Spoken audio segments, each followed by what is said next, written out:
Welcome everybody. Welcome back to your own English classes, Jeevika English classes.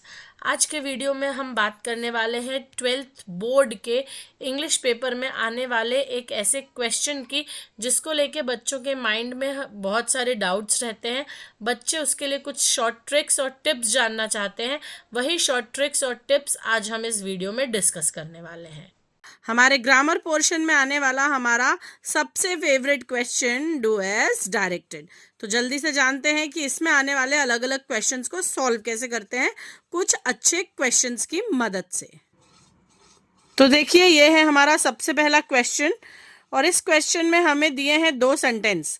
The boy is my cousin, the boy is wearing red shirt. Rewrite the pair of sentence using who. ठीक है, तो अब आपको यहाँ sentence में लिखा तो है रीराइट, बट एक्चुअली में हमें करना है इन दोनों दिए हुए सेंटेंसेस को कंबाइन, इसे जोड़ना है और एक सिंगल सेंटेंस बनाना है। जोड़ना किसकी मदद से है? हु की मदद से। तो अब हम इसका सॉल्यूशन देखते हैं कि इसको करेंगे कैसे। सबसे पहले देखिए, आपके पास दो सेंटेंस है और दोनों ही सेंटेंस आपके सेम वर्ड से चालू हो रहे हैं, द बॉय। पहला भी द बॉय से चालू हो रहा है, दूसरा भी द बॉय। तो आपके लिए एक कॉमन सब्जेक्ट हो जाएगा जो हो जाएगा द बॉय। देखिए यहाँ पर, ठीक है। तो हमारा जो आंसर वाला क्वेश्चन सेंटेंस आएगा उसका भी हमारा सब्जेक्ट जो है वो कॉमन हो जाएगा और वो हो जाएगा द बॉय। अब हमें यूज क्या करना है? हु।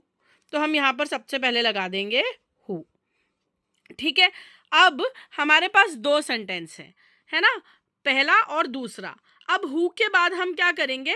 हम हमारे नीचे वाले सेंटेंस पे यानी सेकंड वाले सेंटेंस पे आएंगे और उसका ये वाला जो हिस्सा है, इज वियरिंग रेड शर्ट, ये वाले हिस्से को अब हम यहाँ हु के बाद लिख देंगे। ये देखिए, ये यहाँ पर मैंने इसको ऐसा का ऐसा लिख दिया है, is wearing a red shirt.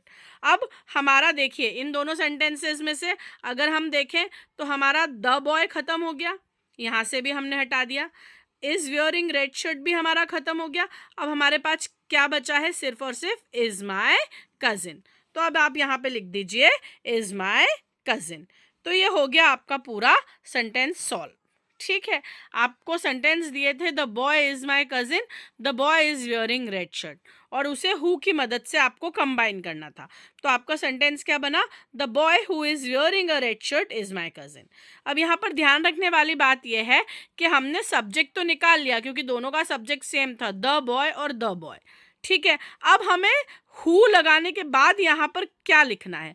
तो हम हमेशा उस सेंटेंस पर जाएंगे जिस सेंटेंस में हमें हमारे इस सब्जेक्ट के बारे में, यानी हमारा जो द बॉय है उसके बारे में कोई इन्फॉर्मेशन दी है। क्या इन्फॉर्मेशन दी है? कि उसने रेड शर्ट पहन रखी है।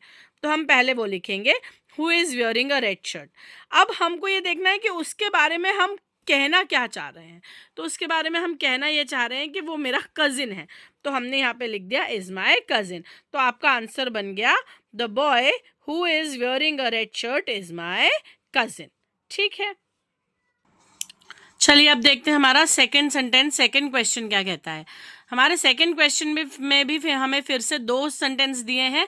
His brother is very studious, he rarely finds time for entertainment.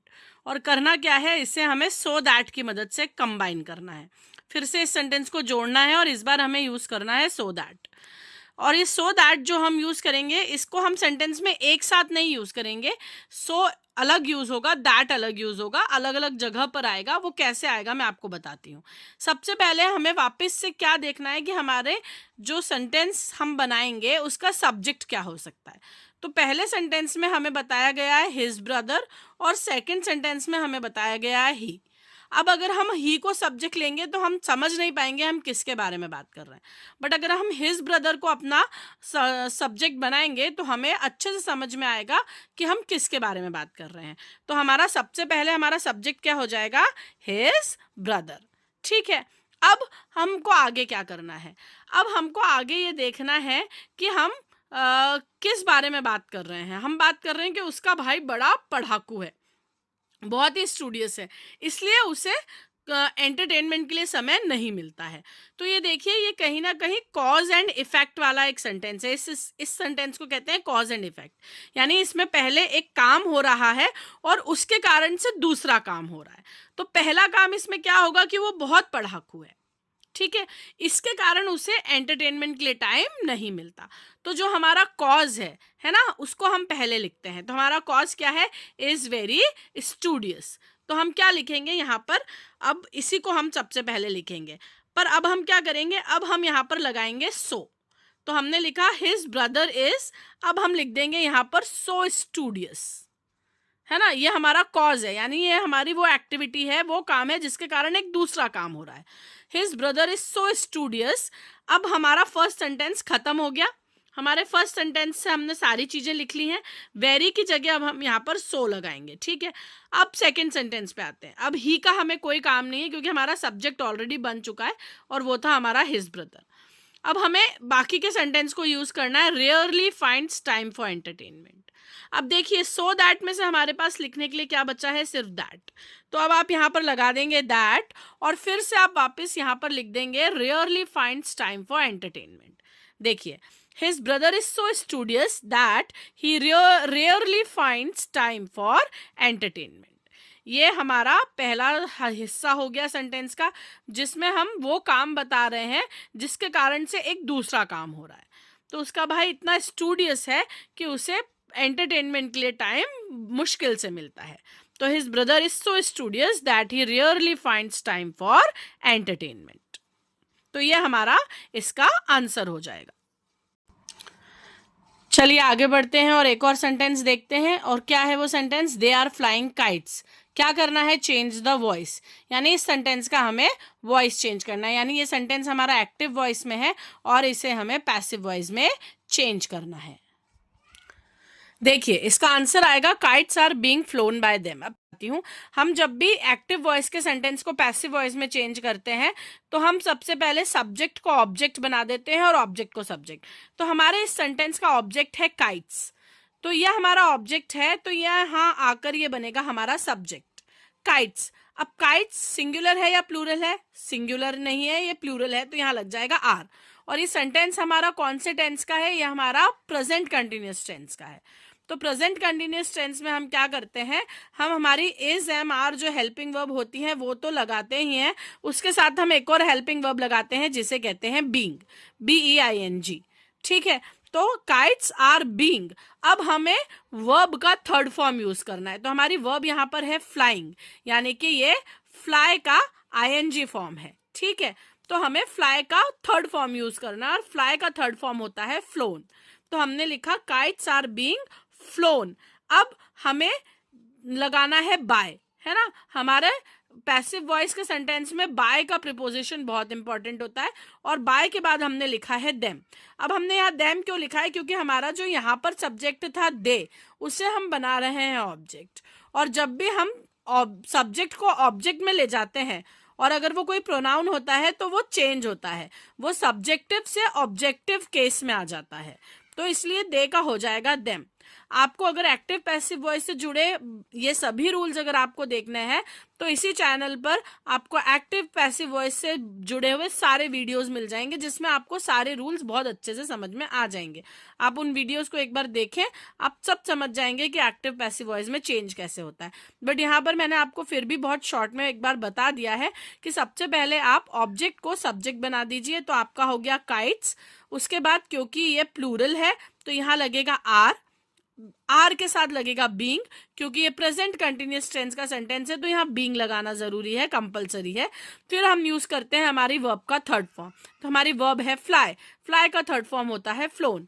तो हमने क्या लिखा? Kites are being flown. और फ्लोन के बाद अब हमारा प्रीपोजिशन लगेगा बाय, बाय देम। देम क्यों आया? क्योंकि जो हमारा यहाँ पर सब्जेक्ट था दे, उसको हम सब्जेक्ट से ऑब्जेक्ट में ले जा रहे हैं, तो वो दे का हो जाएगा देम। तो आपका आंसर बन जाएगा kites are being flown by. चलिए देखते हैं अब हम हमारा अगला सेंटेंस। अगला सेंटेंस हमारा है the child cried for milk, change into past continuous tense. तो इसका हमारा आंसर बनता है the child was crying for milk, ठीक है। द चाइल्ड हमारा सब्जेक्ट था, यहाँ पे देखिए द चाइल्ड हमारा सब्जेक्ट था, तो यहाँ पे भी हमारा सब्जेक्ट द चाइल्ड ही रहेगा। अब यहाँ पर हमने लिखा है वॉज क्राइंग, तो हमने वॉज क्राइंग इसलिए लिखा है क्योंकि जब हम पास्ट कंटिन्यूस टेंस का सेंटेंस बनाते हैं हमें क्या करना है, इसे पास्ट कंटिन्यूस टेंस में चेंज करना है। तो जब हम पास्ट कंटिन्यूस टेंस का सेंटेंस बनाते हैं तो हम सेंटेंस बनाने के लिए स्ट्रक्चर फॉलो करते हैं सब्जेक्ट प्लस वॉज या वर, ये हमारी हेल्पिंग वर्ब होती है। हमारा सब्जेक्ट सिंगुलर होता है तो हम वॉज लगाते हैं, हमारा सब्जेक्ट प्लूरल होता है तो हम वर लगाते हैं, साथ में हम लगाते हैं वर्ब का आईएनजी फॉर्म और फिर आता है हमारा ऑब्जेक्ट। ठीक है, तो अब हमारा यहाँ पर सब्जेक्ट है द चाइल्ड। अब द चाइल्ड यानी एक बच्चे के बारे में बात हो रही है तो ये सिंगुलर है, इसलिए हमने यहाँ पर क्या लगाया, वॉज। वॉज के साथ हमारी वर्ब जो थी वो थी क्राई, है ना। क्राई का आईएनजी फॉर्म यानी कि क्राइंग, और किस लिए रो रहा था, दूध के लिए, तो so for milk, so the child was crying for milk. तो ये हमारा इसका आंसर हो गया, the child was crying for milk. तो चलिए हम देखते हैं आज का अपना आखिरी सेंटेंस जो कि है if they do not work properly they will be punished, rewrite using unless in place of if. अब देखिए यहाँ पर तो उन्होंने सीधे सीधे हमें बता ही दिया है कि हमें क्या करना है, हमें इफ़ की जगह पे अनलेस लगाना है और हमें कुछ भी नहीं करना है। ठीक है, इसका सॉल्यूशन अगर हम देखेंगे तो इसका सॉल्यूशन हमें मिलता है unless they do not work properly they will be punished. तो हमने सीधे सीधे क्या किया है, इफ़ की जगह पे अनलेस लगा दिया है। ये हमने इसलिए किया है क्योंकि हमारा सेंटेंस नेगेटिव है, इसमें डू नॉट लगा है, तो इसमें बाकी कोई चेंज नहीं होगा, इफ़ की जगह सिर्फ अनलेस लगेगा। अगर ये पॉजिटिव सेंटेंस होता तो हम इसको दूसरी तरीके से चेंज करते, वो आपको आगे आने वाले वीडियोज़ में बताया जाएगा। तो आपका आंसर बन जाएगा unless they do not work properly. ठीक, तो आज का ये वीडियो हमारा यहीं ख़त्म होता है। आई होप आपको ये सारी चीज़ें बहुत अच्छे से समझ में आई होंगी, आपने इन सभी सेंटेंसेस को अच्छे से समझा होगा और अब आगे आप एग्ज़ाम में इन्हें बहुत इजीली सॉल्व कर पाएंगे। So thank you for watching this video. Please like, share and subscribe. Like this video, share this video and subscribe our channel.